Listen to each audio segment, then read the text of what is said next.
Retuperän VBK:n varavetkumestarina minulla on mitä suurin ilo ja kunnia toivottaa Retuperän VBK lämpimästi tervetulleeksi tänne Otaniemen ja Espoon kasvuyritysten joukkokokoontumiseen, jossa juhlistamme sitä, kuinka nämä yritykset ja Espoon kaupunki ovat onnistuneesti tarjonneet oleelliset ratkaisut kansanterveydellisten ja sosiaalisten ongelmien ratkaisuun viimeisen 3 kuukauden aikana. Soitamme teille seuraavaksi hieman uudempaa ranskalaista torrimusiikkia, mutta ennen sitä joudutte kuuntelemaan rutkasti kyseenalaisia puheenvuoroja erinäisiltä tänne kutsutuilta tahoilta, joista en yhtään muista nimeltä.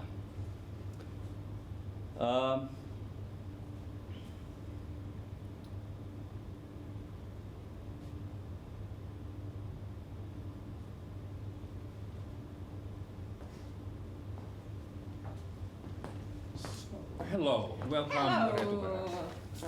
So and welcome. Thank you. Hello. Yeah. So and welcome all our watchers there in the Zoom. So I'm Kari Mäkelä from Urbanmill and the Edu program.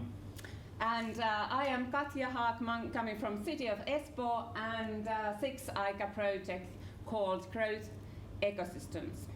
And we had first an idea that to have a cocktail party here physically, but then as you all know that things changed. So we tried to now do something but we haven't done before, a virtual cocktail party with networking and seeing people and have artists and all kind of culture which is from Otaniemi. So I warmly welcome you all to this event, and we hope that because this should be a cocktail party. We do interaction there. We also have networking events. That's why we have the deal room, so you can use that there and have your meetings. And one important thing is also that you use chat now during these events. So please write down your thoughts, etc. We don't so much go to the chats, but they are all delivered to you. And then in the interactive sessions, there will be discussion according also what you write there. But Katja, what we should do in the cocktail party? Drink. Yes. Well, I would like to propose a toast to everyone and welcome everyone you there to this virtual summer celebration party. Just wait a moment, please. And of course, welcome here to our organizing team. Everyone. Okay, skål everyone. We'd like to have some too. Cheers. Sure, thank you very much. I don't drink so much. Okay, Marianne. Yes, you too. Okay. Hyvät ystävät, juhla voi alkaa. Sankarille me nostamme jalkaa. Täällä ei juodakaan 3 kaljaa. Meille viitys on champagne vaakalla. Täällä ei juodakaan 3 kaljaa. Meille viitys on champagne vaakalla. Wow, skål everybody and welcome.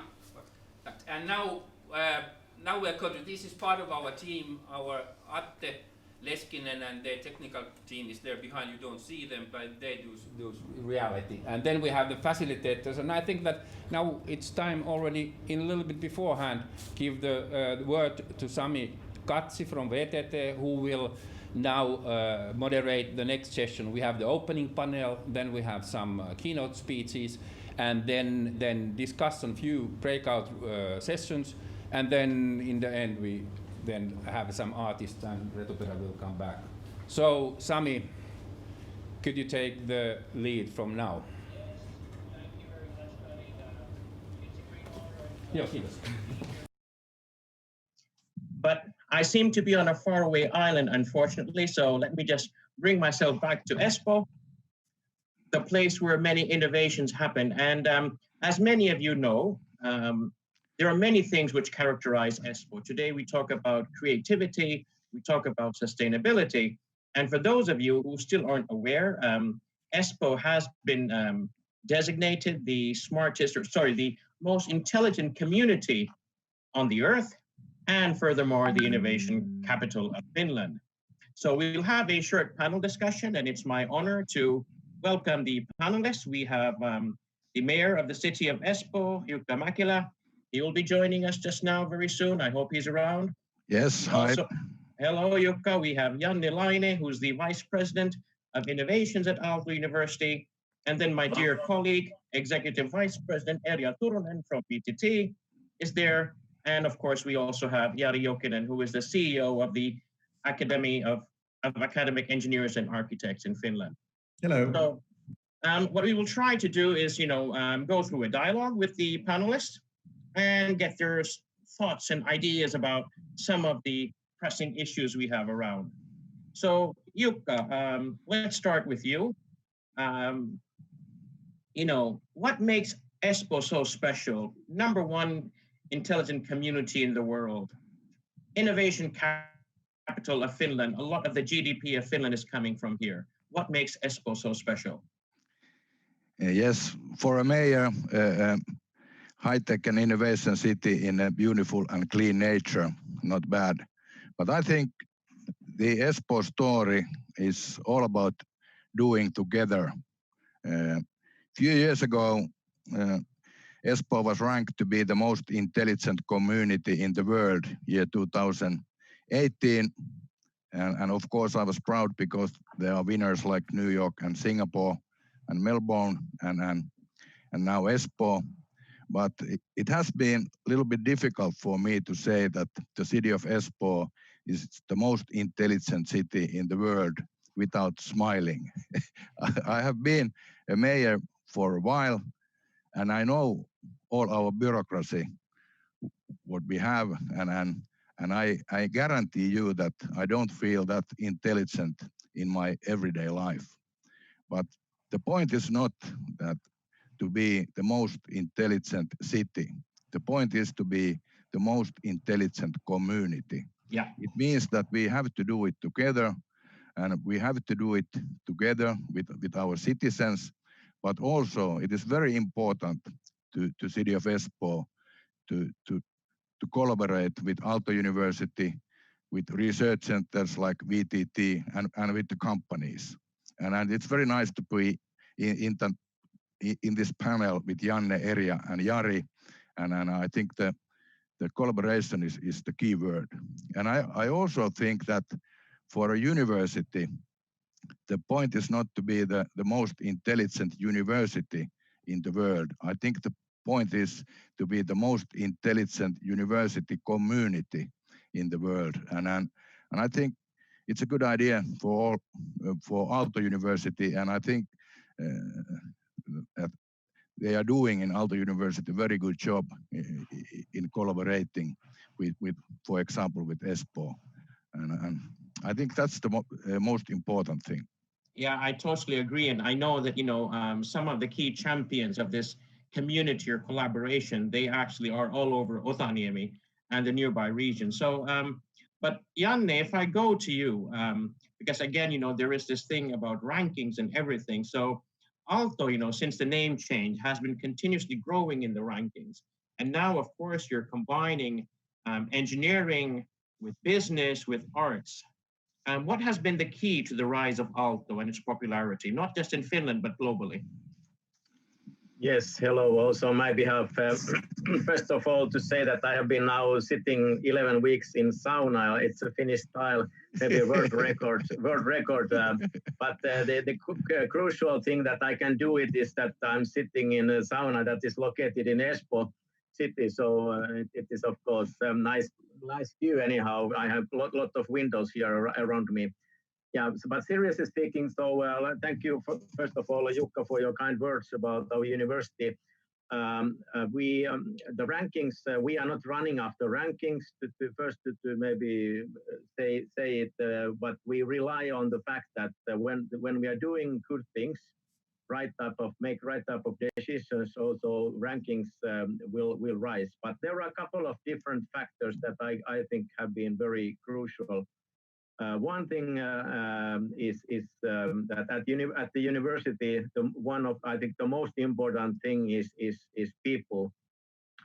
So we have recruited 280, 290 international professors, and already now we have in academic staff 42% of our people at our university they come outside Finland, meaning that new people with very talented people have come to Aalto. So we have had we have been very happy that we have been able to attract new talented people.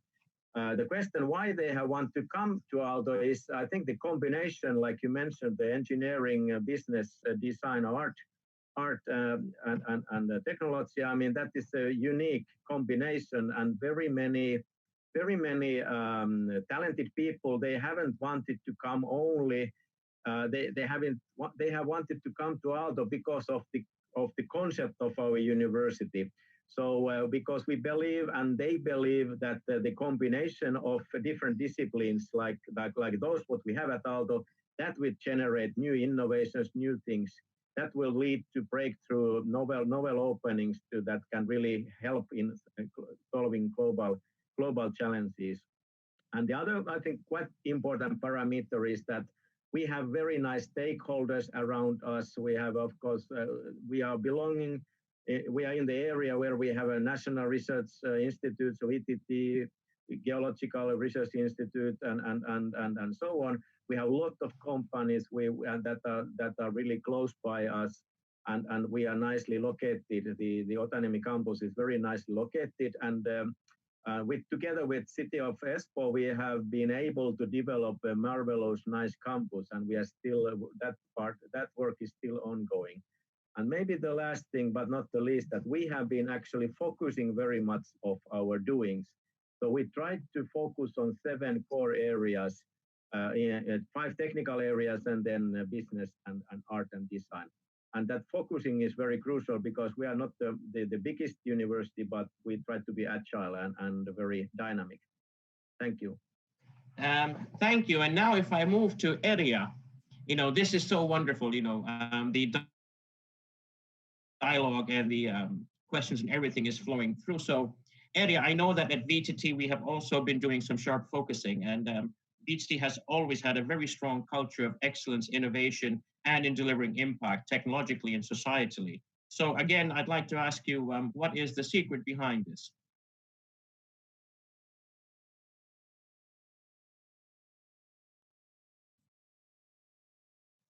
Yeah, Erja, you were muted, so let's unmute you. Oops. Okay. No, this is different Erja. Yes, Erja Turunen. Yeah. Yes, Erja. this is Erja Laurila. Hello, Sami. Hello. Erja, so Matti, can you unmute Erja Turunen? I think her name is down there just as Erja.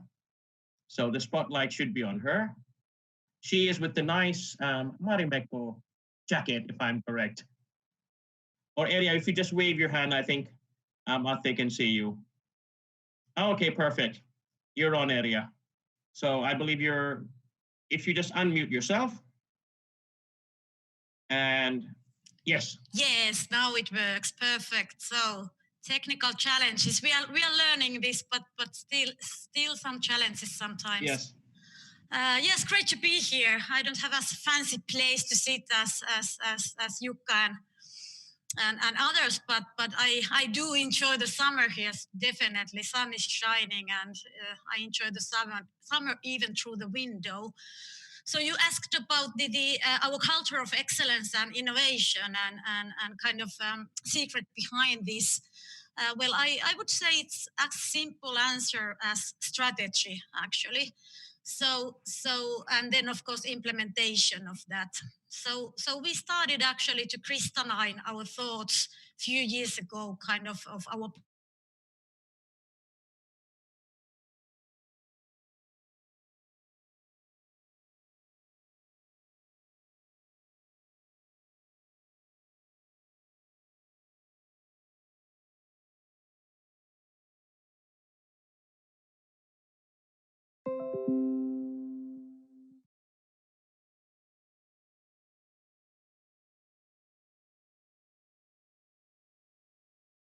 out good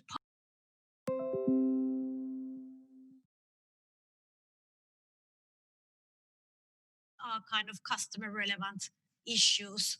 And in this impact and excellence type of thinking, we are following in our everyday leadership and decisions. So I think it's that simple answer. Yeah, and of course, all of us, we work together in the Espoo Innovation Garden. So I think Tuula Antila will talk more about that later on. Great to be. But now let's move to Jari.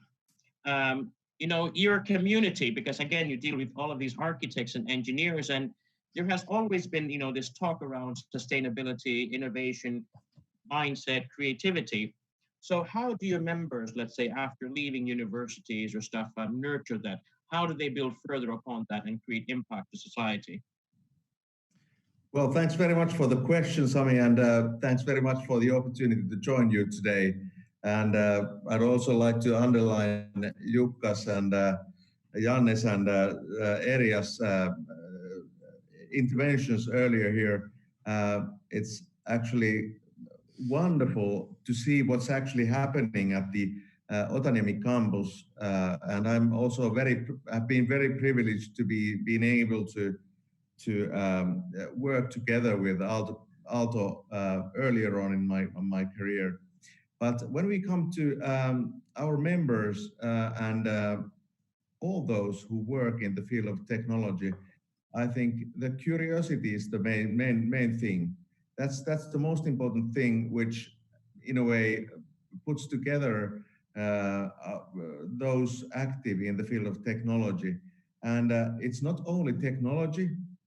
I think Erja put it very nicely that we should also bring together people and Janne especially from business and design as well and arts, but also from those from law and those from understanding the society.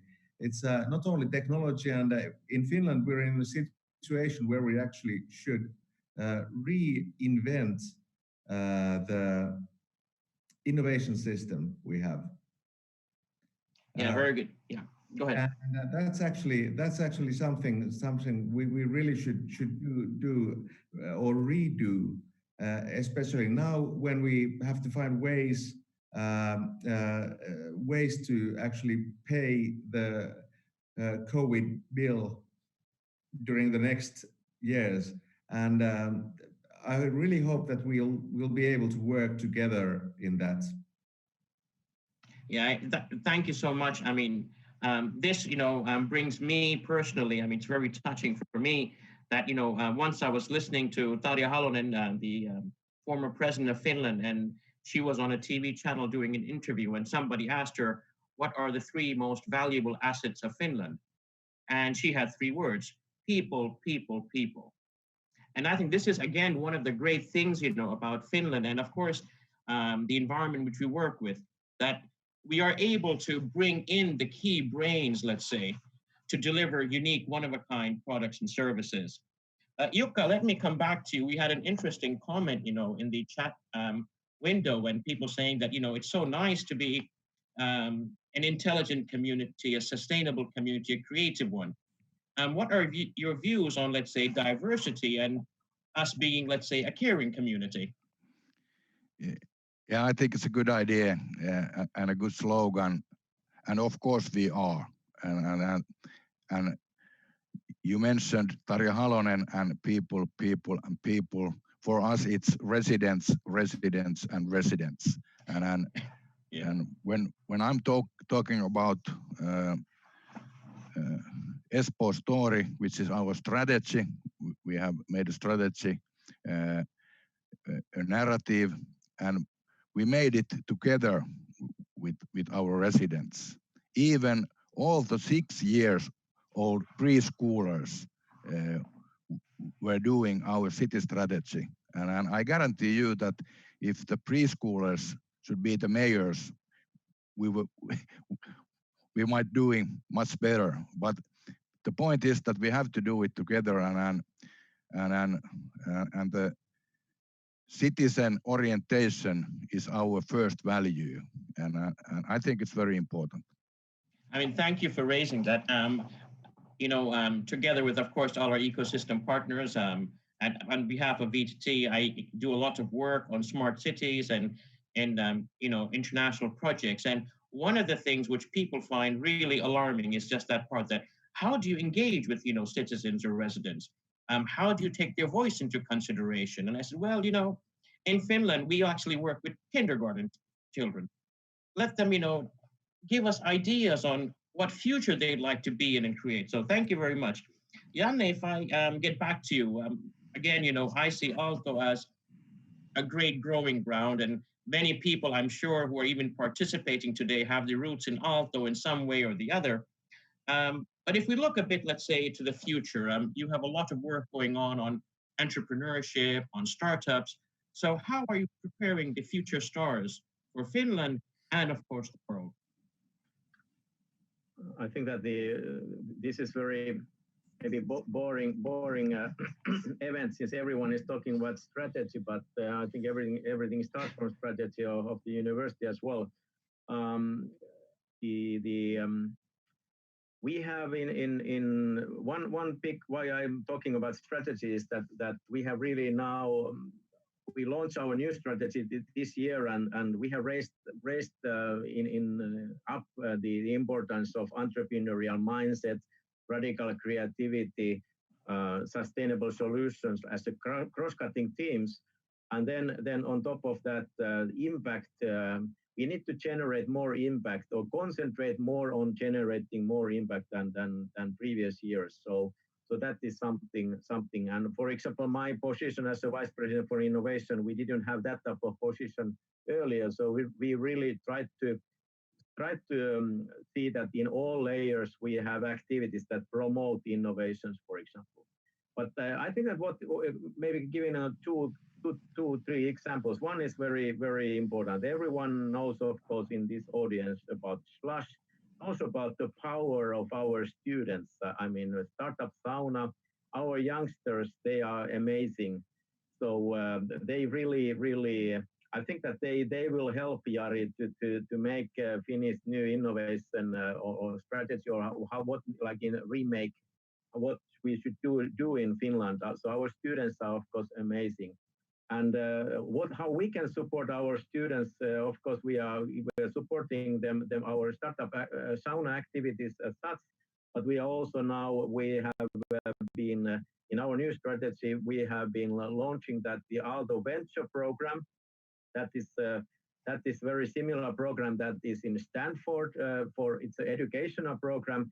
It will be spread over all schools at Aalto. Now it's reasonable, broadly utilized in different educational programs, but we will actually spread it to that all Aalto students will get entrepreneurial education during their studies.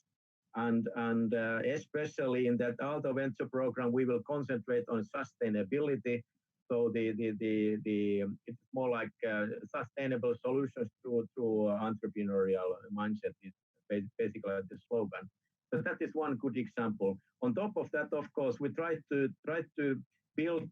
We are building Otaniemi campus still in a way that we will have a block where we have a design factory, our Aalto Venture program facilities, A-Grid, Aalto Startup Center. So very many our let's say entrepreneurial and startup activities will be located close by each other. And also we try to build their creative industry block close by.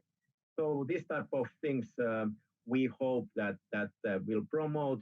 And one thing what we have put very much emphasis is also that we generate more research-based than new openings because you can read from news like today. So for example, our quantum computing collaboration with VTT, so they already today got again a nice funding, like close to 20 million from EU. Yeah.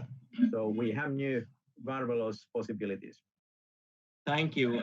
Erja, let me come back to you. I mean, I'd just like to pick up on two things if possible. First of all, the work which VTT does, if I'm correct, close to 47-48% of VTT's turnover is from abroad. What is the role, let's say, of international partners or networks? And then if you could just give some highlights on, ecosystems. I know that VTT is working together with our partners, building and creating multiple ecosystems. And especially, if we talk about Espoo, we have this amazing smart Otaniemi ecosystem. So your views. Okay, thank you. So definitely, I think the role of the international partners is essential for us, for Finland in many ways. So firstly, if we think Finland is actually the country whose economy and well-being really lies on the export. So I think everything what we do here in Finland needs to be internationally competitive. And secondly, we are a very small country, so we cannot be good in everything. So I think in order to create world-class innovations, we must work together with the best partners globally. So I think global level innovations always need wide international networks. And but then on the other hand, I think we can and we should choose those areas that we want to be best in Finland, and then proudly then rather invite others to work with us here in Finland. And I think smart energy systems is one of those areas. So as we know that we really need to rethink and rediscover the energy systems, and to make it happen, it needs a lot of different type of competencies and partners. So actually energy transition will be a story of systemic changes. And that's the why we have actually, together with Aalto and Espoo Kaupunki, for example, we have invented Smart Otaniemi. That's an innovation ecosystem for smart energy solutions. And it really brings together the global experts and companies and investors. So currently we have more than 100 companies already involved in that, and it seems that it's growing fast. And it's important that we all work together if we want to create some systemic transformations. Thanks. Yes. Jari, quick question to you. I mean, of course, we have more and more new members coming to you, but of course, you have some of the older ones also who have been doing so much work in Finland. And my question to you would be that, how is their mindset now changing from solving, let's say, simple engineering problems to creating some form of, let's say, societal innovations or solutions?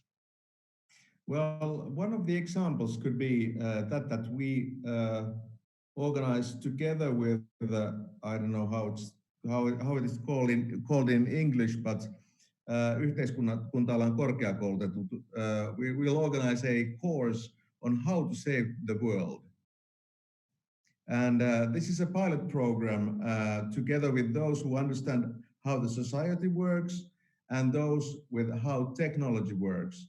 And it's meant for all those who are interested. So the idea is to bring together real people with different mindsets and in order to tackle difficulties in ethical problems, in digitalization, in global warming. We try to do practical things in order to tackle those very wicked problems we are dealing with.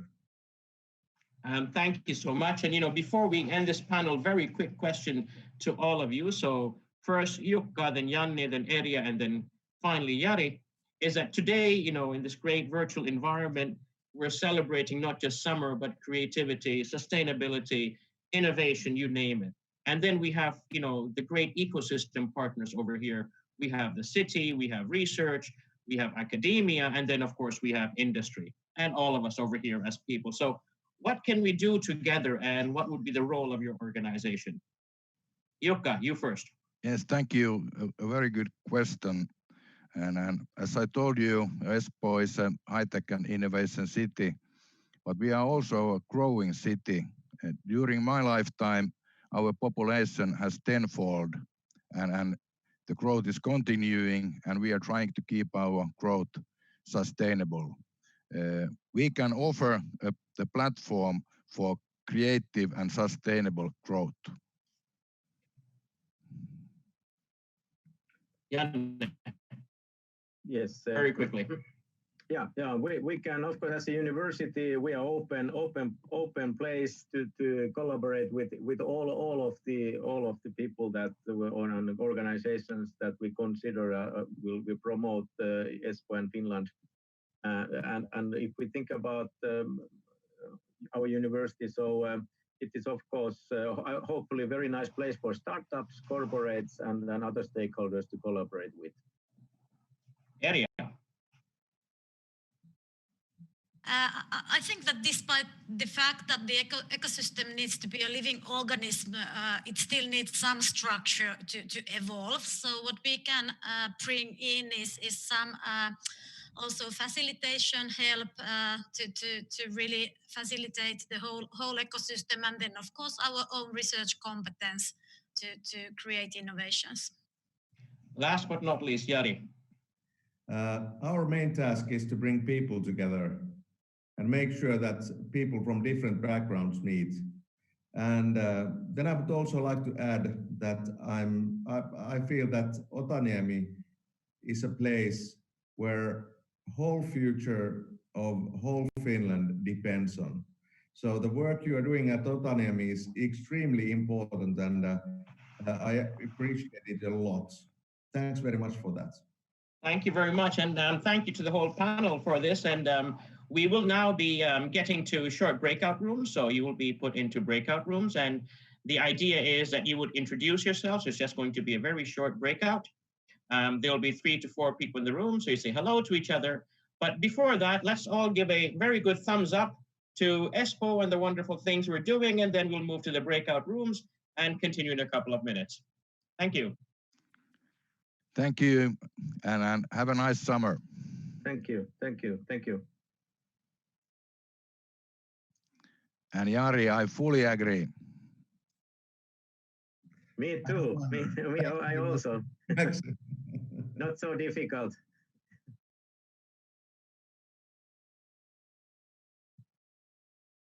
So all of you, on the screens, you should see a pop-up which is inviting you to, let's say, a breakout room. So please push that. You'll be taken to the breakout room where you get this opportunity to discuss and dialogue with some colleagues. And then, of course, we'll bring you back. I mean, the purpose is not just to have a monologue or, let's say, dialogue between a couple of people online, but to allow you all to share your experiences. And there'll be more coming.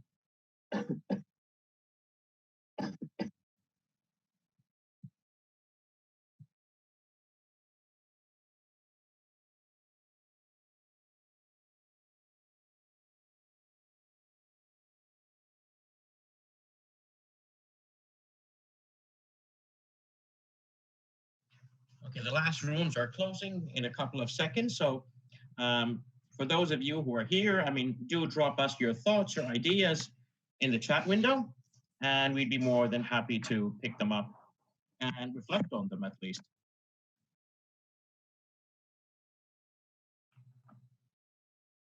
By the way, I've just received some private messages from some of you that where am I actually seated? Well, I'm seated in a room, but what you see behind me is actually a view from my terrace. And this is actually in Espoo, wonderful place. And this is the great thing, in Espoo, but I think all over Finland, that the moment you step out, you're immediately in nature. And that's what makes living here so much fun. Anyway, thank you all for the discussions you've had in the group. We are now back in our main room. We hope you enjoyed the discussions, and we will have breakouts a bit later on. But at the moment, it's my pleasure to invite and welcome on board Professor Patrick Schulist. He's an assistant professor of sustainability in the business entrepreneurship unit at Aalto. And the great thing is that, Patrick today will be talking to us about some of the paradoxes of sustainable transition. So, how do you combine innovation, sustainability, and then also make sure that you have some form of viability in terms of business? So, Patrick, the floor is yours. Hope you can share your screen and let's hear you. Okay, there we go. There is unfortunately issues with my Zoom audio at times, and so I have to use my phone, but can everybody hear me properly right now? Are we good? Yes, okay. We're good. Excellent, just want to make sure of that.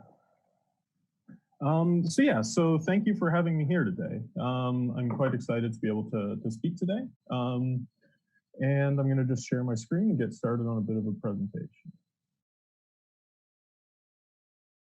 Okay.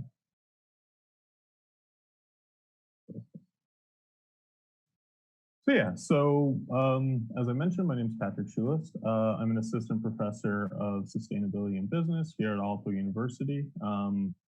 I've been here for about 2 years now, and I work on a number of different things. So I do a lot of research related to Africa, in addition to my work related to sustainable entrepreneurship. I teach sustainable entrepreneurship, as well as I teach sustainable entrepreneurship, as well as sustainability in business, and a course called market-based development in the global south.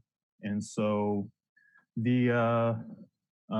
today I was asked to be a bit provocative with my message, and I will certainly try to do that, but within some bounds. With that said, just recognize that because sustainability has no clear single meaning, what may seem too radical for some people may not be radical enough for others. And so stepping away from that, my main goal is not to say do this or do that, but is simply to give some food for thought in terms of positioning our own activities as part of an overall transition to sustainability. And so I'll get right into it. I was once told that unless a presentation gets to the main point right away, you don't actually know what you're trying to say. So here's my attempt to get right at it. And the first thing I'd say is that we need to do better.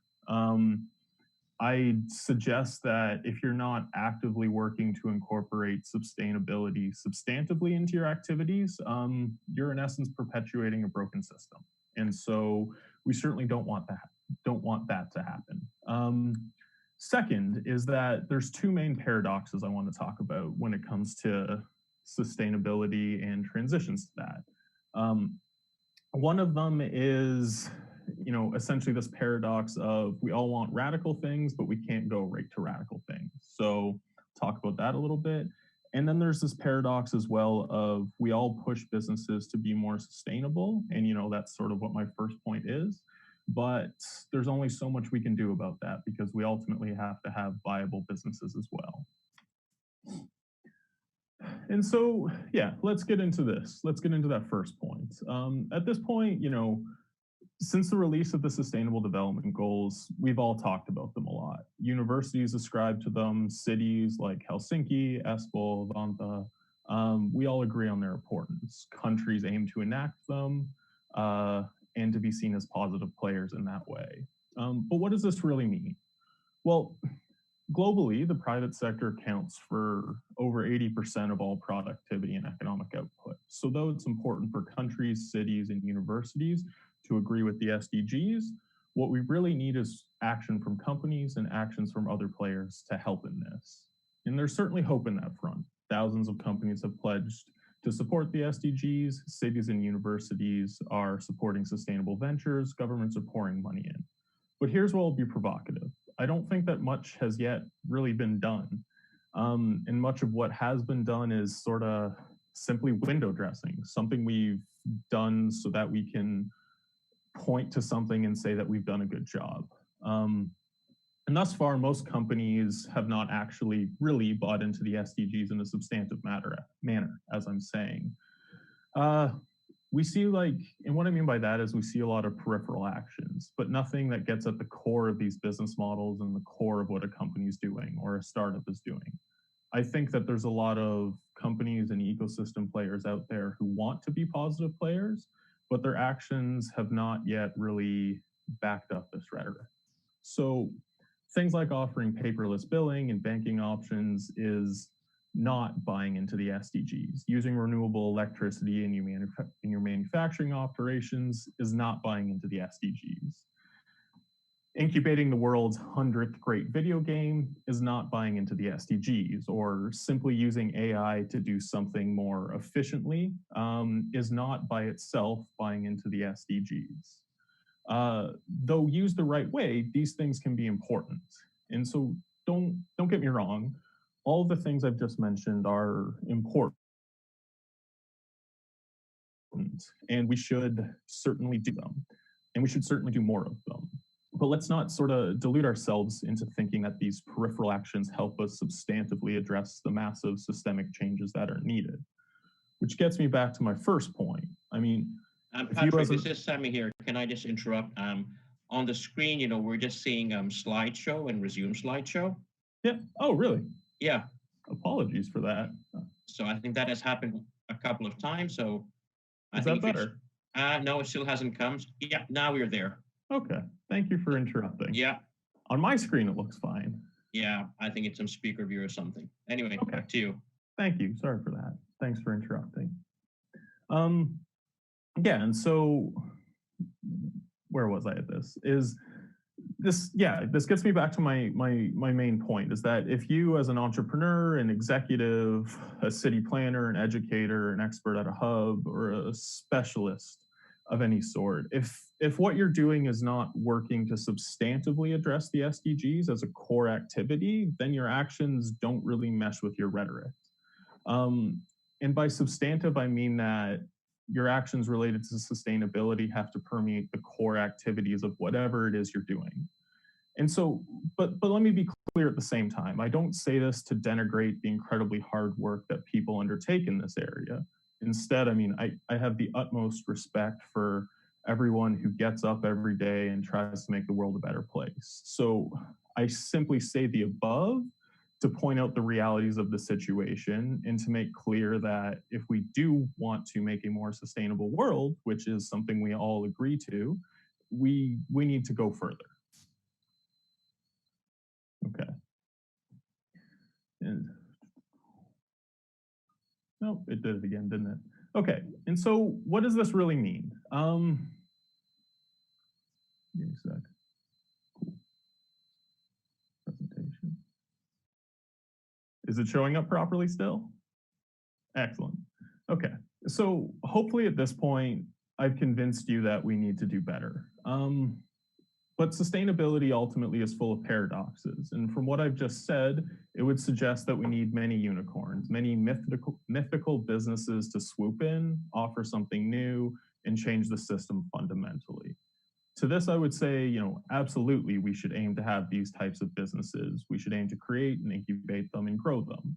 But not all of us have to be unicorns. To make a more sustainable world, we also need a lot of zebras, a lot of business ideas that can be scaled and grown independently, business ideas that still have sustainability at their core, but aren't that radical. We need zebras because sustainability is fundamentally about the decisions that people make. A unicorn may represent a big leap in behavior. Think about what some people in the food sector are talking about regarding culturing beef or milk in a lab. This can undoubtedly be good for the environment, but that is a big, big leap for people. I mean, I've been a vegetarian for the better part of a decade, and I'm mostly a vegan at this point in time, but the idea of drinking milk grown in the lab, even if no animal was involved in making it, gives me a really weird feeling. But at the same time, I bet that I would have had a weirder feeling a decade ago, having had exposure to oat milk, soy milk, almond milk, whatever other types of milk are out there, cashew milk, I guess. I've gotten more comfortable with these weird types of milk. More than this, the fact that I can go to a restaurant in Helsinki and have a zero waste dinner, buy organic bananas at City Market, have organic fair trade tea in the coffee room here at Aalto, this all reinforces my mental connection between food and sustainability. These constant cues prime me to make increasingly bigger movements towards sustainable eating. And maybe as I continue down this path for a few more years and have a few more businesses reinforce that habit, drinking milk grown in a vat won't seem so weird. Oh, did it again, didn't it? And so this gets me back to my main point, which is basically that in many ways, zebras pave the way for unicorns. There are simply limits to how radical people will alter their behavior at any point in time. And to be more sustainable, it's not just about having the unicorns to help people take a few big leaps. Instead, acting sustainably is a learned behavior that has to be reinforced to be grown. that has to be reinforced to be grown.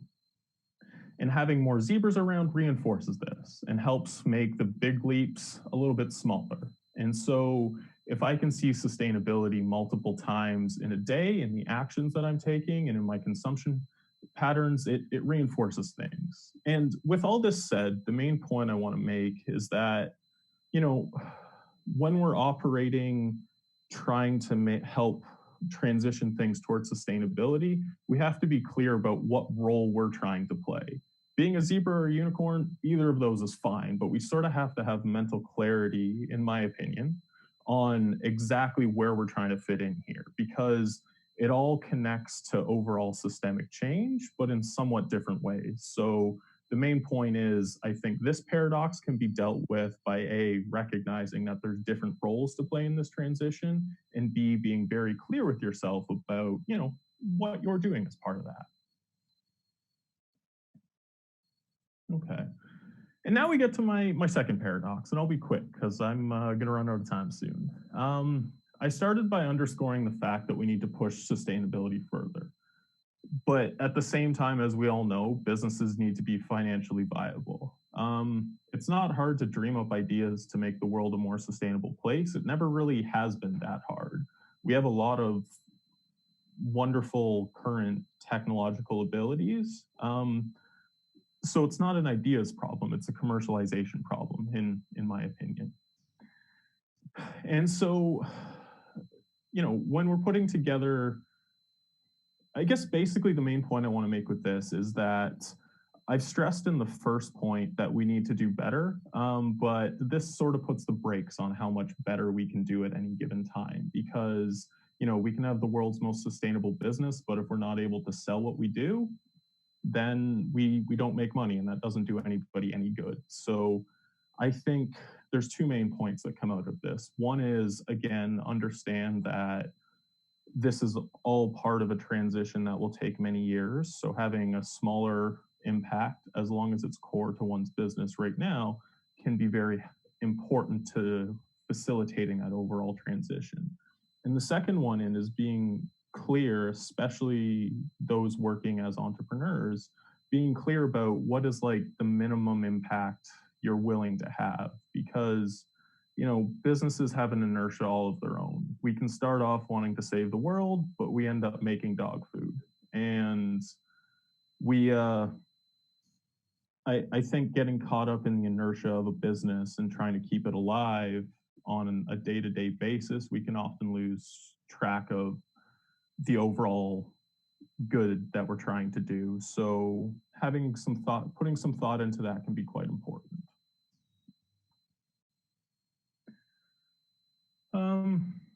Then that gets me to basically, oh, it didn't, there we go. Technology. And so with all that said, I mean, hopefully I've not been too provocative. I certainly could have been a lot more provocative. And hopefully I've given you a couple things about which to think. You know, as I mentioned, the goal here isn't to say do this or do that, but is sort of to step back and say, hey, let's think about what it is we're really doing. So, you know, if nothing else, just understand, I think we do have to push things a lot further. I don't think anybody disagrees with that. But the good thing is that, you know, increasingly people in society are wanting this type of change to happen, but it's just businesses are not able to meet that right now because integrating sustainability into a business's core value proposition is relatively new, and we're not very good at it yet. But, you know, with some work and some effort, that becomes easier, and, you know, things grow over time and help make that transition happen. So with that said, I will end things now, but thank you kindly for listening. I'll leave you with these questions. Yeah, thank you very much, Patrick. These are very relevant questions. So if you could stop sharing your screen so we get back to the multiple mode, perfect. So we are going to be starting our breakouts again very soon, in a couple of minutes. And, you know, we'll have breakouts for something like about 8 or so minutes. And there is something in particular we'd actually like you to look into. Again, you have the same breakout groups. Pick up a challenge, you know, which is close to your heart. Talk about the challenge, what could be a possible viable solution, and then most importantly, talk about impact. So again, challenge, solution, impact, or you can even do challenge, impact, and then come backwards to get to the optimal solution. But we'll break you out now for our challenge, solution, impact, and then we'll bring you back in, and then we continue with some other great fun speakers and stuff. So enjoy your breakouts.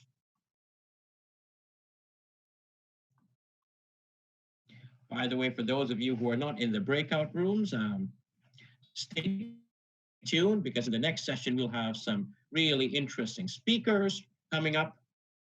And I guarantee it's going to be a lot of fun. And just like, mentioned in the opening session, we will hear a bit about a wonderful quantum computer coming to Finland. I can see Antti Vasara there, and then we will hear so much about the Espoo Innovation Garden. And the main gardener, I can see Tuula online also, so it's going to be fun. So stay tuned, and we will get to that session soon. And don't run away, we have a fantastic program lined up for you today. And this is, again, wonderful collaboration between the City of Espoo, TEK, ourselves, VTT, and of course, Aalto University. And as you can see, Kari's over there making sure everything is working fine in the urban mill.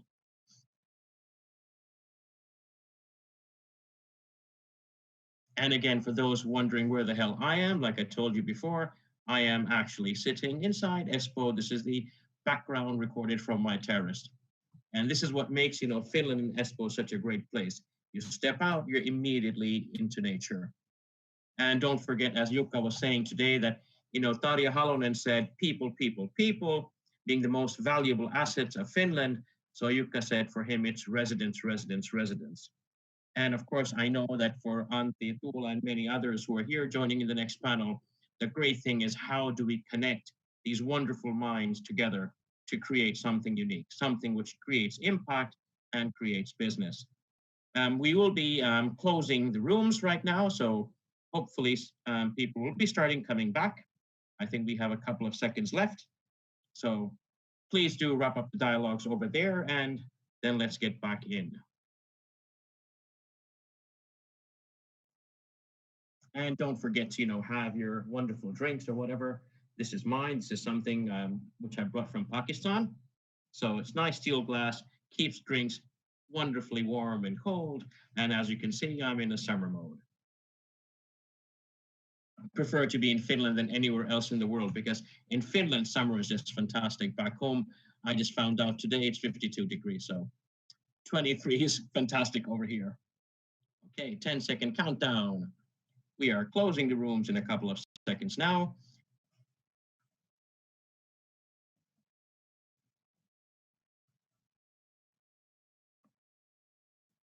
Yeah, everybody's back. Wonderful.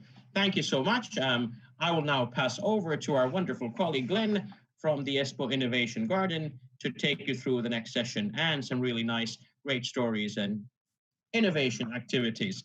Glenn, floor is yours. Yeah, thank you, Sami. Hi. So my name is Glenn Gussen. I work for Espoo Marketing, and we help international corporates and players to engage with our ecosystem, and we help local players to be successful. Well, anyway, I will guide you through the next session, and without any further hesitation, I want to introduce our keynote speaker, Jari Engelström, who is a co-founder and general partner of Yes VC, an early stage VC in San Francisco. He has a long experience in the Silicon Valley, but previously to that, he has founded companies like Yaiku that was acquired by Google, and Diton that was acquired by Groupon. He has been a speaker at Slush for many times, and he has worked for companies like Google and Nokia. But I want to give the mic to him, and he will tell us his view from an investor's point of view. Jari, are you there? Okay, I'm waiting for Jari to share the screen and start his keynote. Is he in this meeting? Well, but then maybe I can already say something about the session, because Jari will first deliver his keynote, but then we will also invite Tuula Antola from City of Espoo and Antti Vasara from VTT to join the discussion. And I'm really looking forward to have Jari here to give his keynote, because I think it's really important that we also get a mirror to what we are doing here in our ecosystem. I mean, we are not alone in the universe, so this is a global ecosystem in the end of the day. So it's definitely important to get a point of view that is not necessarily really just our own. And I think that also an investor has of course a special approach to seeing what is happening here. So therefore, I'm definitely looking forward to have him here in the line. Glenn, this is Kari. Yes. Jari just put that he is now there. Okay, great. But it's Eila Engström, I think, the name. There he is. Okay. Jari, please, the floor is yours. Hey, can you hear me? I hope so. Let me know if you can't hear me, but yes, it looks like my daughter has signed in on my Zoom account for her school, so I apologize for my name showing up as Ella. And thank you. I was going to just give a few minutes on the venture capital perspective into startups. Since I started out my career as a founder and entrepreneur and raised money from venture capitalists, both in Europe and in Silicon Valley for a couple of companies, but started to realize as I grew into first angel investing into other founders' companies, and then more later as a venture capital, as a professional fund manager, that entrepreneurs, surprisingly, don't really think about the business model of their investors. And because of this, over and over again, I would see these patterns where almost predictably over time, in some cases, not always, but sometimes, the interests would get misaligned and problems would occur. And so now, as for the last few years, I have worked as a professional investor, and not just as an angel investor, which typically means someone who is investing their own personal money into companies, but as a professional fund manager who invests other people's money. I also realized that there's a big difference between those two kinds of investors, and their business models look very different. And so in order to just, I think it would be helpful if we just took a few minutes and studied the business model of a venture capitalist, because it turns out that as a VC, entrepreneurs got entrepreneur, and I am an entrepreneur, and I find myself as a VC continuing to be an entrepreneur, but now my business model is different. And so I've prepared a few slides because it's a Zoom meeting. And I hope that you guys can see this, but I'm gonna present from my screen now. And then hopefully someone lets me know if you can't see this. So hopefully everyone can see. The title is What You Should Know About Venture Capital. And hopefully everyone sees this text. So let's start. I'm gonna tell you a story first that occurred a few years ago, not that long ago. This is maybe 2016, I wanna say. So we had, together with my partner, Katarina Fake, made an angel investment into, it was, at the time I was full-time running a small school, private school for our kids and our friends' kids. And someone I knew, an entrepreneur, founded company, a startup for homeschoolers. And so we decided to invest as angels. And then a couple years passed and the founder came back and, on the call, you can imagine this call, I'm sort of, pretending to be this founder now. He says, "Are you sitting down, Jari? I have great news for you." And so I'm like, "Ooh, what's up?" And he says, "There's an exit. We're going to sell the company, or in fact, we're doing a secondary round. There's a big new VC coming in, and you have an opportunity to sell for 5x your original investment." So I don't know, maybe we invested somewhere around $200K and maybe $200,000 in the company together. And so, let's say we made $1 million on this deal. So it seems great, right? So as an angel, you're like, well, 5x, what's not to like? Wonderful, and whatever, the deal got done. Now, since then, I've noticed that if the same founder were to call me and we'd have the same exact conversation as I am a professional fund manager, let's say that I had invested from a fund, and he says, "I've got great news. Are you sitting down, Jari?" And I say, "Well, what's up?" And he says, "I've got a 5x exit. You're going to make your money back 5 times over." Why would I not be excited? It doesn't make any sense. But the reality is that I would look at that and I'd go, crap, that sucks. And now I'm going to explain to you why that is. And it's really important if you are an entrepreneur considering raising venture capital to understand why, okay? So here I am. This is me a couple of years ago in 2018. Together with Katarina, I started a fund. It's called Yes VC. And so what was the conversation like? Well, first, what do you have to do when you start out as a VC? You take out your phone, right? And you text your friends. You say, "Hey, I'm starting a fund." Great. And obviously your friends are going to go, "Well, okay, but you got to make your money back at least market rate," which in VC is at minimum a 3x return, right? And now remember, VC funds, typical lifespan is 10 years. So we're talking over 10 years. So of course you say total, no problem, right? That's how it gets started. So you send a couple of these texts and lo and behold, you go to the bank, right? You've raised your fund. And now let's say it's a small fund. You're just starting out as a VC. It's a 50 million euro fund, right? A small VC fund, okay? Now, you've gotten all these friends to invest their cash into the fund, and they're all expecting the minimum market rate. So 3x in 10 years, right? So fund should eventually, that 50 million return 150, right? Better funds will do, early stage funds, 5x.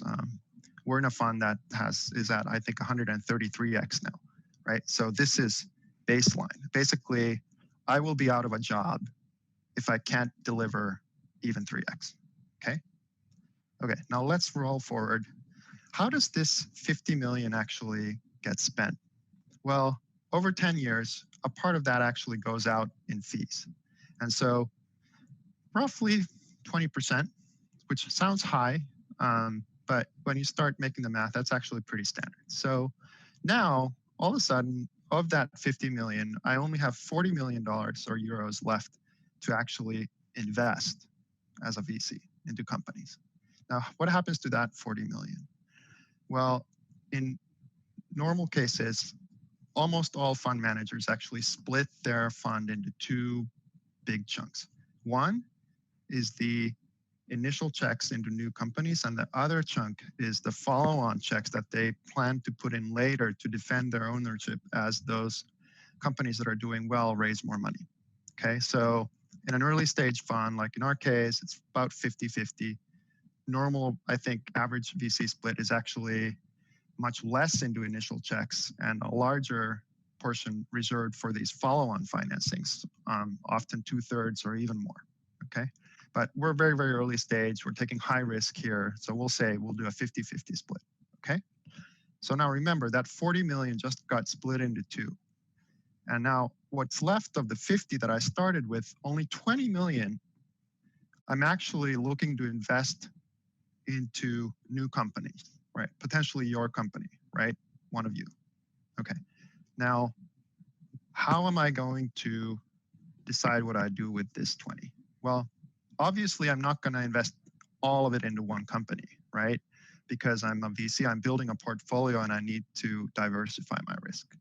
So at minimum, an early stage VC would probably build a portfolio of, let's say, 20 companies at least. Some have 50, 40, 30, but 20 is, it's okay. It's easy for this exercise, right? So now I had 20 million. I'm splitting them on average into, of course, 1 million times 20. So each new check into a new company I write is going to on average, be about $1 million or €1 million. Okay. So now just to go over the math of what's happening here is, let's say one of you is pitching me. If you're an entrepreneur, you've got a new great idea. And, given the current situation in the market, how much am I going to buy of the company for my, on average, $1 million or €1 million investment? Well, on average, it's about 10%. So that means that the post-money valuation of the company will be, on average, 10 million euros after my investment, right? So let's say that I repeat this 20 times over. I build up my portfolio, typical investing period over 3 years, and I place these checks. I make 1 million to you, 1 million to you, 20 times, right? And now I own 10% of each of your companies. Okay. Now what happens? Well, of course, I'm expecting those companies to start doing something and hopefully their valuation to increase. Okay. And then let's say one of them is my friend who I started out with, this hypothetical scenario where there's that phone call. Are you sitting down, Jari? I've got a great news for you. We're exiting at $50 million or euros. So now what it means is my 10% ownership at that exit value of 50 million returns 5 million euros back. Great, right? But now this is the crucial question. Why is this not great? Why is it not great for a venture capitalist to get that phone call? You just made 5 million euros. Well, this is why. Remember, I had this fund now. I wasn't just an angel investing my personal money. 5 million is only 3% of the expected return that I promised my limited partners, my investors, that I would be delivering to them after the fund is over, right? So that 50 million I raised, I've signed up to return 3x. So make 150 million return, of which, of course, the 5 million is only 3%. So I still need to find some other company. One of the 19 that are left in my portfolio now has to, or they together have to make up for that missing 145 million. But now here's the crucial point. I'm sure some of you have very much heard this before, the power law of venture capital, right? Which basically means that 97% of all of the exit profits comes from just a few companies. And if you then overlay that on top of my portfolio of those 20 companies that I had invested in, it's reasonable, if I'm a good VC, for me to expect that I would have one company maybe in there that returns pretty much all of that fund. And not just the fund 1x, but actually 3x. And so now, in reality, what I'm expecting is that every time I make a new investment, remember, every year I have to go in front of my LPs, actually every quarter, and tell them how my fund is doing and what new investments I've made, and basically defend why each and every time I wrote that $1 million initial check into a new company, I can say that there's a credible path for that company to become the one that returns the entire fund. So remember, I made 20 $1 million investments.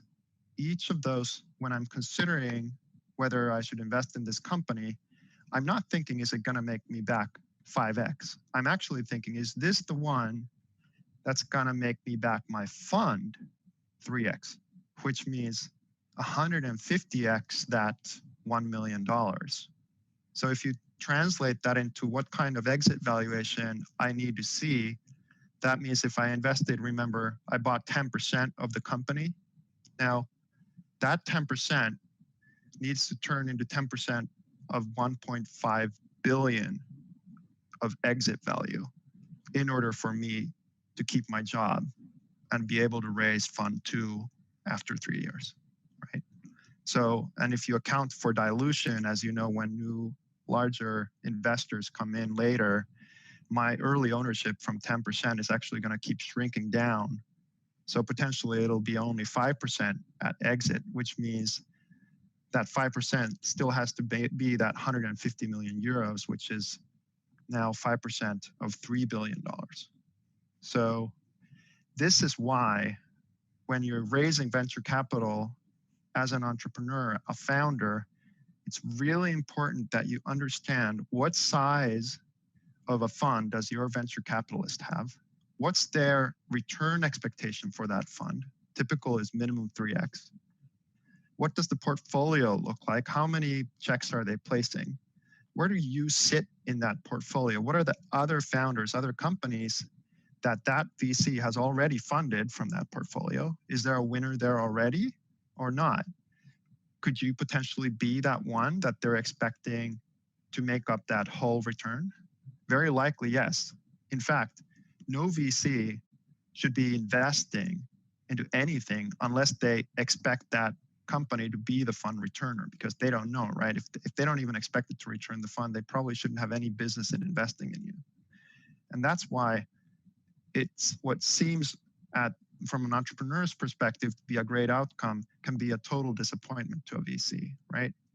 And so it ends up, I know you can't see this, but this is just to give you an idea. This is a diagram I drew of our actual deal diligence process of how we diligence deal flow. And you can see it's total science, obviously. It's very scientific and precise. But as a venture capitalist, you're making a decision about whether to invest into a new founder, you'd have to consider those things, right? And you talk to people, you try to figure out like, how big could this get? What kind of slice of the company am I buying for my, let's say, €1 million? And then what's the likelihood that I'm going to end up, this company is going to have to end up raising a lot more money from other VCs later that may dilute me? And where does this leave me when I make my projections and calculations about how I'm actually going to be able to keep my job and return money to my investors 10 years from now? So something to think about. And I'm going to turn this back over, but wanted to share this with you because I think that the venture capitalist's own business model is oftentimes not very transparent to the founders and the entrepreneurs that pitch the venture capitalists. And it's important that you understand this so that you can consider whether it's aligned with where the venture capitalist wants you to go. Because as you realize, the VC is going to have tremendous interest in keeping their own job. They're going to want you to go in the direction that they need to see you go. And you're going to be stuck with them for the remainder of the life of that company. So if you aren't sure when you're pitching venture capitalists, remember to ask these questions from them and see how they answer. Because surprisingly, there are many VCs out there who also don't understand their own business model. So you should probably pick the one that does, and that can help you understand how you can be in alignment. Thank you. I'm going to leave it there.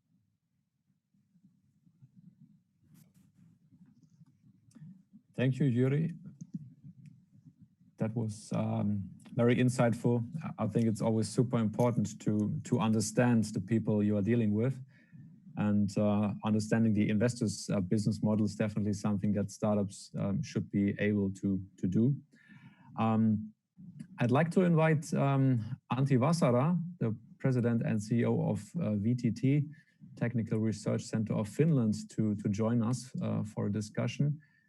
And as well, Tuula Antola from the City of Espoo, the Director for Economic Development. Antti and Tuula, are you there? I'm here. Hi, Glenn. Great to have you here with us. Tula, are you there as well? Yes, I'm here. Hello. Great. So I'd like to maybe give a first question to Tula. I think that Espoo has really a strong track record in innovation and growth for Finland, as Jari Jokinen also described that what happens in Espoo is really important for whole Finland. And the last 10 years, they were not so easy actually for Espoo. There was a major company that had some problems. And on the other hand, we have seen a great startup boom coming out of Espoo. What does the city of Espoo to boost startups and the ecosystem, and why is that interesting for investors? Yes, thanks, Glenn, and thanks, Jari, for very exciting presentation. I have my background from Otaniemi, as Jari had his hat, I do also, and I have actually 2 hats from the Otaniemi campus, so I'm more or less almost born and raised there. But I also have my own background in entrepreneurship, and wow, I wish I would have listened to you, Jari, 10 years ago when I was pitching for VCs. But about Glenn's question, what the city has been doing or what we should do to enhance and boost the ecosystem of entrepreneurs, investors, academia, all of us together. I think when my boss, the mayor, mentioned about our city strategy, which we call as Espoo story, I think everything starts from there. It's a strategy of doing together. And from the perspective of our startup investor ecosystem, the role of the city, I think it's about enhancing serendipity of meetings, of prospects for VCs. And as Patrick earlier said, you talked about radical zebras, but I think these radical zebras are not enough for Jari and other VCs to reach your goals. You really need the unicorns. And the role of the city is creating a platform for the potential unicorns to be born. And what we do for that, I think that we consider city as a test bed and platform for services, new products. And our role is definitely it's opening for all the potential and possible public data we have. But we have to be responsible pioneers also related to opening data. And that's one of the reasons why I have been one of the founding partners of the Finnish Center for Artificial Intelligence, for example. And I think that this F-Kites and one example of the ecosystems and other ecosystems to be mentioned, for example, Smart Otaniemi, related to smart and sustainable future energies, European Space Agency's space technology ecosystem, Health Capital Helsinki, to mention a few, where we as a city have been also active from the beginning, together with, for example, Aalto, VTT, corporations and companies. And finally, I would like to mention also the importance of the strong commitment on sustainability. And SDGs were mentioned earlier, and I'm really happy also for seeing more and more startups coming with a passion for impact, not only for the fast exit. And I think that has been the change we have seen on Slush also within the last few years. And again, also for those companies interested especially on impact, I think the city is it's a match made in heaven, a good partner for testing and piloting first solutions for the local challenges, local problems even, and then scaling up them to the world together with Jari and other VCs, for example. And finally, I would like to mention also our business services network called Business Espoo at Acrid, where Glenn seems to be at the moment at Mordor Auditorium. Virtually, yes. Yes. And so we have all of our services, city services for entrepreneurs and companies under one roof there, next to Marikka Paakkala's team, Aalto Startup Center, next to United Nations Innovation Technology Labs, ESAPIC, and others. So I think the city should be there where the people are, where the ideas are, where the innovations born. So I think that's our role, not to run our own accelerator, but to act as an accelerator of accelerators. Thank you, Tula. And well, I think not by incidence, almost all Finnish unicorns have been born in Espoo. That's a good track record so far. I'd like to ask Antti. VTT is basically one of the main drivers for deep tech in Finland. When you have a closer look at Finnish deep tech startups, well, quite many of them have a background in VTT, and of course VTT has a strong excellence in technology and applied research. But Antti, what do you do to boost startups and the ecosystem? What do you do to make the next unicorns be born? Thanks, and thanks to Jari, first of all, for a super clear presentation. And regardless of topic, I wish we could all explain things as lucidly and understandably. But what do we do at VTT for startups? So there are sort of two paths here. So number one is then that we of course work with existing startups. We do research in many areas. We have research infrastructure that's available to others for using. And despite what people think, usually people think then that startups are so small, so they do their own thing. But we at least encounter a lot of startups that have super ambitious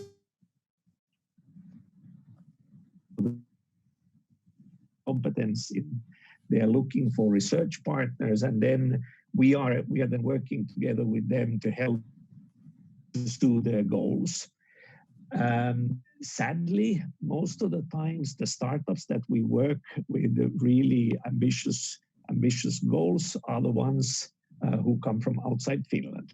So in a sense then, that as a testament then that we're working on interesting things, it's good to have California companies contacting us, but of course we would like to see more deep tech startups in Finland who would have similar type of ambition level and willingness then to really invest into deep tech. For that point then, as Glenn also mentioned then, that we are also then spinning off starting companies at VTT, or our researchers are starting them up. So what we try to do there, first of all, we hire people who are good at science, good at technology. We try to groom and nurture them while they're working at VTT so that they can develop their skills and all the time become better and better. And then a portion of them then get the entrepreneurial fire burning inside them, so that they then at some stage they decide that they want to become entrepreneurs. And there's of course been people who have just left VTT and started up their companies, or just basically found a different way. But these days we also try to help them make that transition from being a researcher to being an entrepreneur. So, and as I'm sure that many people who have done the jump have noticed then that being an excellent researcher is, of course, it's by no means enough. So we set up last year a thing called VTT Launchpad, our own incubator. Lotta Partanen, who runs it, I noticed that she's online, so she's also here in this Zoom. So Launchpad's purpose is then that we would, for those people who have the burn to set up their company, will help them fine-tune their business case. We introduce them to other people who could become co-founders, people with entrepreneurial background or business background, or sort of these complementary skills that the researcher doesn't necessarily have, and introduce them to investors, VCs. And with the idea then that once they have been through that incubation process at Launchpad, they would be much more ready then to face the outside world, and you could put them on a good trajectory that at least the start for their entrepreneurial career would be as good as possible. And of course, after that, it's up to them. The third thing that on this front we've been then working on is then that, of course, we try to introduce the wannabe entrepreneurs coming from VTT then to investors from all over the world. We used to have a VTT Ventures, a subsidiary at VTT that was kind of like doing those introductions. Now we are sunsetting then the Ventures organization, so we just basically maintain the current portfolio and do the exits from there. But then we were lead investor, lead LP then in a new VC fund, Voima Ventures, that Inka Mero and start with the idea then that it's much better than to have a deep tech focused VC fund that's professionally run, and they're also investing into other deep tech startups that not only VTT originated, although they actually don't have they don't need to invest in VTT startups at all, so they can choose where they invest. But they have been very good at also helping sparring some of the wannabe entrepreneurs. But also then, of course, other VC funds that are working in the deep tech field. Lifeline might be, for example, have been very, very good at sparring. But that's also important then that there are these deep tech venture funds close by, because that makes it easier then for the companies to find funding as well. Antti, I'd like to ask you something I'm super excited about. It was already mentioned that VTT has received 20 million funding for building Finland's first quantum computer that will be here in Espoo.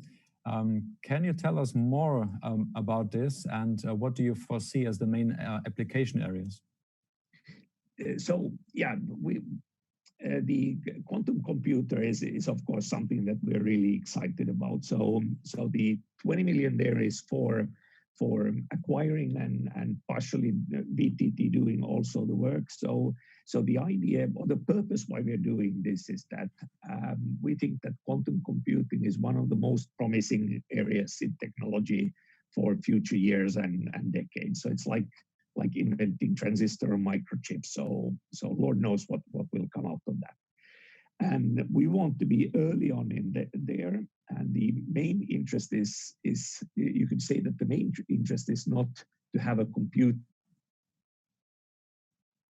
computer. The main interest is to understand that how to build one, what type of technologies are needed, and use that as a platform or substrate then that companies can be born that are then creating components or parts of the software stack or these types of things. So hopefully this will be a start of the quantum industry in Finland. So then that there will be companies that are created. There will be people coming from abroad because they can then get access to a quantum computer, or they can offer their solutions there and want to be in the community or the ecosystem building stuff here. And also then in the sense that we'll start understanding how to build the algorithms and these kinds of things. And eventually I'm sure that the machines be so that they can be used for things that classes can't. And I'm sure that there will be lots of things around materials research, materials simulation that will be among the early applications. Probably something also around quantum internet and the cryptography and those areas. But like the people who built the first microchip, I bet that they didn't invent or kind of like imagine Zoom or Netflix or the Ponce forest machines and those kinds of things that would utilize these technologies. So whatever I can imagine here is probably be laughable in a decade's time, but then at the same time, the stuff that people will imagine out of this will be just amazing and things. Then we will, hopefully there will be people remembering then that VTT at least had a small part in being initiating some of these things. Yes. We are a little bit behind the schedule, but I was given some additional minutes. I'd like to ask Jari, now that you have heard from Tula and Antti, what is happening here for the next for the near future? How does that sound to you? I mean, is that something that makes sense for an investor that raises interest for this ecosystem? And do you maybe have some ideas what needs to be done to basically enter the next level and evolve as an ecosystem? Yeah, I think that first of all, it was really great to hear from both of you. Thank you. Someone recently, and I think this is probably a particularly Finnish comparison, said, well, the Silicon Valley is kind of like the NHL of startups, whereas Finland presumably then is somehow smaller, I guess. And I've heard this so many times now from Finns who tell that to me, this comparison, that I actually went and I did the homework of the numbers and it turns out the NHL has, I think, 32 teams of hockey players, right? That together are valued at about $20 billion, right? And then, just the three largest companies in the Valley right now, it's like if you take, I don't know, Apple, Google, and Facebook are valued at over $3 trillion together. So there's this sense of, I think it's very hard to sort of understand the scale difference. And I think it's really important for when we're talking about entrepreneurial ecosystem to realize that to be able to kind of understand those scale differences, right? Because it turns out that basically you can fit the NHL into Silicon Valley so many hundreds of times that it's ridiculous. The comparison is it kind of ignores that. And what that means is that when, to a city like Espoo or VTT invests into innovation, they kind of have to, just like I as a VC, look for the things that are able to return the investment on that kind of scale. And so talking about like deep tech or quantum computing is a really good example, because there the understanding is that if you work on that, that potentially has that kind of power law sort of return, right? It's not going to be NHL, it'll be Silicon Valley. And in order for, and this is challenging, right? Because it skews you very much. It's such a tiny slice of things that have that potential, that if you only focus on that, you're going to ignore 99% of everything that's interesting in the world. And yet, this is the dilemma of internet capitalism, right? Is that if you choose to ignore it, then you're less likely to hit the mark. And I'm just going to leave it there, but I really think it's important to understand that there's a very important difference in VC or the Valley kind of focus. And I think that you need to sort of overtly acknowledge that. And then there's different kinds of financing instruments. There's different kinds, and I'm not saying one is better than the other, but I frequently feel like in Finland right now, we're mixing the bag. And a lot of the stuff, I would say a majority of the startups that are in this bag that is presented as being about startups does not fit. Like out of the, I think we've made like 19 investments out of this fund so far, 0 are into Finnish companies, even though I have this huge interest in investing into Finnish companies. And I think the reason is that most of the stuff that is presented doesn't fit that criteria, right? And so I think we need a broader set of instruments, not just talk about VC and acknowledge that there's this very specific kind of return profile for the things that actually are investable from like a, I don't know, like a Silicon Valley perspective. And of course, most of those in Finland tend to be gaming companies, which is super sad, but that's just the way it is right now. So we need to also broaden into things like deep tech in order to generate more, I don't know, uros type things, and hopefully also things that actually are community movements, which is what we really are interested in. Mm-hmm. Yeah, thank you, Juri. We are running out of time now. Thanks again to all speakers, and I hand over to Kari. I think we have some good culture program coming up. Yeah. So thanks for all the presentations what you have. It was now a glimpse of that what is happening on the innovation part of the Otaniemi. So thanks for the VTT, Aalto, TEK and City of Espoo. So the aim of the whole event was to bring all these players together. We have here 2,000 companies within 1 mile. We have hundreds of researchers and students. And what was said today, it's important that we come together. And I think what Sami and other said there before, the challenges are those which put us together. So I want to now thank you all the speakers, and then Sami and Glenn who facilitated it, and give the word to Katja. Thank you, Kari. And first of all, I'd like to thank the whole team, this organizing team. It's been over 50 people, I think so, yeah, who together has been organized and made this event true. Thank you very much. Yeah, for you. But now, because this area is an place of creativity and sustainability, you all know. Now we have the last part of that.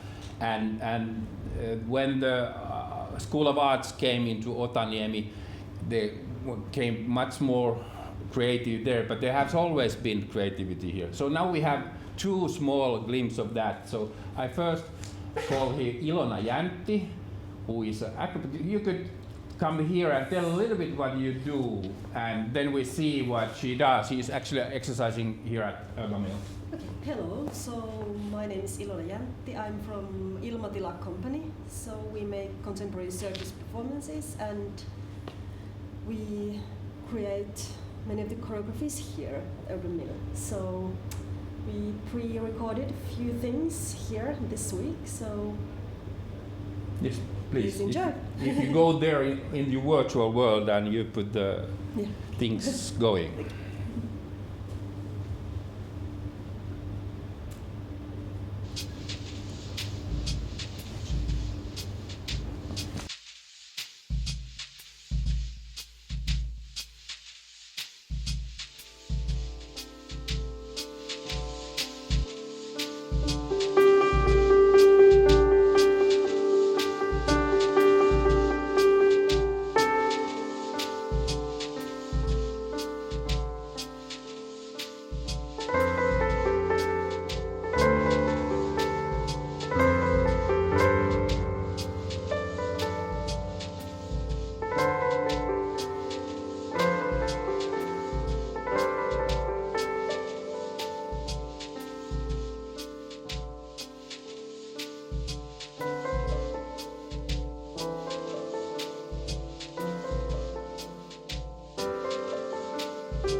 Welcome, Ilona. So this is our final stage. We have still one presenter here, and it's Retuperä Fire Brigade. And we leave you with them, so they will be, I don't know how long they are, they decided. But thanks for all. Bye from our point of view, and enjoy Retuperä. Bye bye, Bye-bye. thanks, Bye. bye. Hope to see you later in Zoom in Otaniemi. Yes. So, thank you to all the previous presenters for warming the audience up. Our next song is dedicated to all members of the audience in Sweden, and it's a small ditty called You May Not Cross the Border.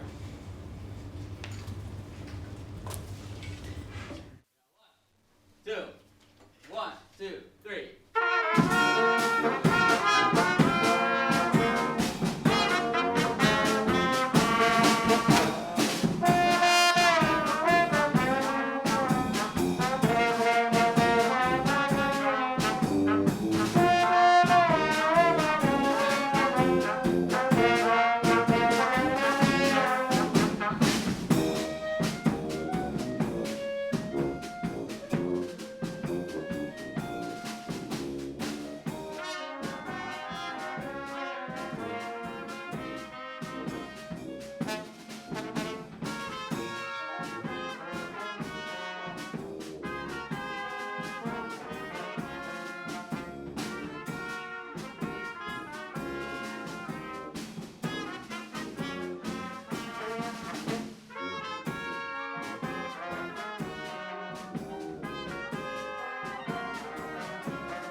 So you may have heard that this event was all about get together or Zoom or seeing other people in your home, but that was a mistake because this event was all about me.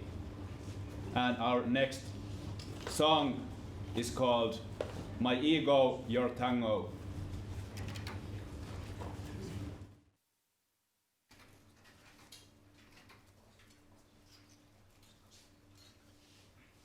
Musta 22, black 28.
audience, as the most musical among you, and perhaps even some of us may have noticed, during the previous song, a member of the local audience slightly applauded.